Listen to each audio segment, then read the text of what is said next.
Sige, mabilisang tanong, kapag naisip mo ang pinya, ano ang unang pumapasok sa isip mo? Siguro isang tropical na beach, isang malamig na inumin, o kaya bahay pa nga ni SpongeBob. Pero ngayon, sasagutin ko ang isang mas masarap na tanong, nasaan ang pinakamalaking tanasan ng pinya sa mundo? Ngayon, baka hulaan mong Hawaii, tama? Klasikong sagot. Pero sa totoo lang, ang nangungunang pwesto ay napupunta sa Pilipinas.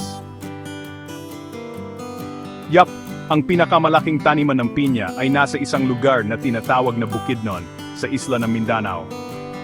At maniwala ka sa akin, hindi lang ito malaki, napakalaki nito. Pinag-uusapan natin ang plantasyon ng Del Monte na sumasakop sa humigit kumulang 25,000 hektarya.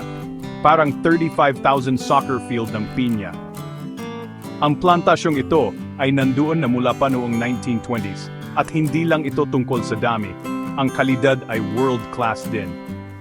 Bawat taon, milyon-milyong pinya ang itinatanim, inaani, at ipinapadala sa buong mundo. Kung nakapagbukas ka na ng lata ng pinya o nakainom ng juice, malaki ang posibilidad na nagsimula iyon dito mismo. Kaya, bakit Bukidnon? Ang klima ng lugar ay halos perpekto para sa pagtatanim ng pinya. Maraming ulan, sikat ng araw, at mayaman na lupa mula sa bulkan.